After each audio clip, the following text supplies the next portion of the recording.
So today we talked about a new exponent rule, and that exponent rule was called the zero exponent rule. And what the zero exponent rule states is it states, well, anything raised to the zero power is going to equal 1.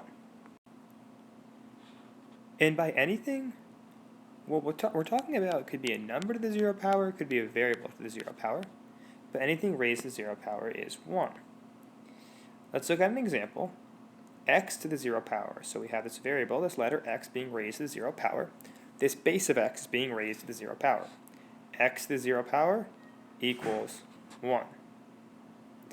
Similar idea, if we had a number 7 raised to the zero power, that base of 7 is being raised to the zero power, it would equal 1. So by anything, we're really just talking about any base being raised to the zero power is going to equal 1. And why is that the case? So let's look at an example below, and this example will describe or show us why anything raised to the zero power is 1. So we have x squared divided by x squared. And a couple weeks ago we talked about dividing with same bases, these bases of x. If we write this in expanded form, x squared is just x times x over x times x. Now we can simplify this further, and if we're simplifying further, remember we can divide that x on top with that x on the bottom, x divided by x. And remember, x divided by x would give us, well, really 1 over 1. And if you're saying, wait, how do we end up with 1 over 1?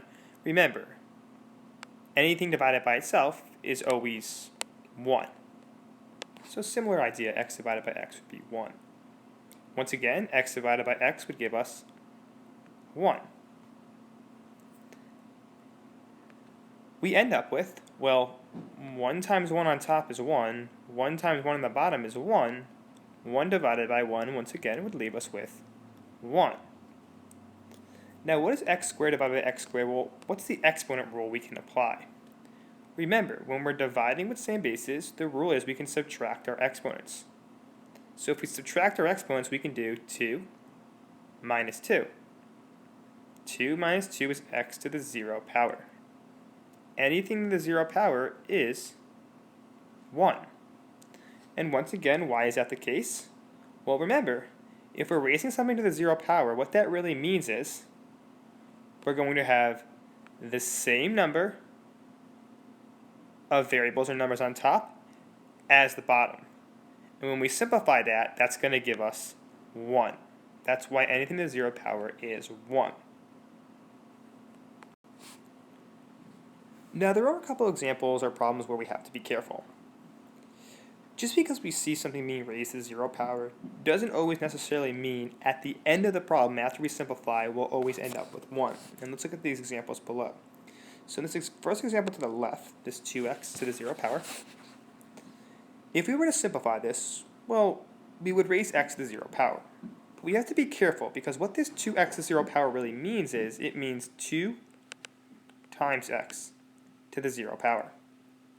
Notice that exponent of 0 is only being applied to the base of x. It's not being applied to the 2, that coefficient of 2. So when I'm simplifying this, I'm only raising x to the 0 power. That gives me 1. And then I'm left with times 2. 2 times 1 would leave me with 2. So notice at the end of this problem, I actually end up with 2.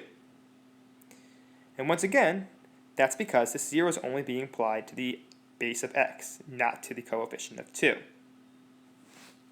In this example to the right, once again we see the zero exponent rule. We have this negative, and inside parentheses we have x squared being raised to the 0 power.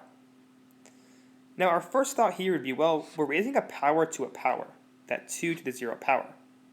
Whenever we raise a power to a power, we multiply our exponents. 2 times 0 would give us x to the 0 power. And once again, if you're saying, wait, how did we end up with x to the 0 power?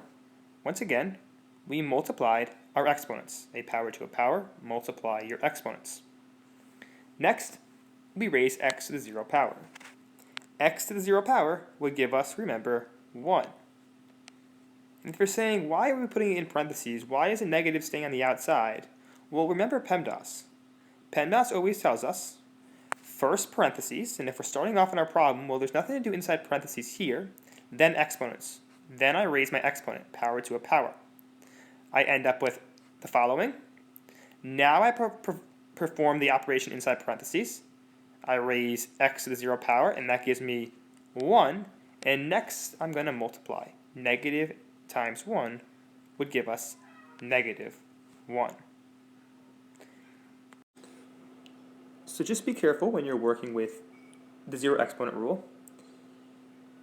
Anything raised to the 0 power is 1, but always look at the problem carefully and say, are there coefficients, are there parentheses, because that could dictate your answer and leave you with a result other than 1, as we saw for these two examples at the bottom.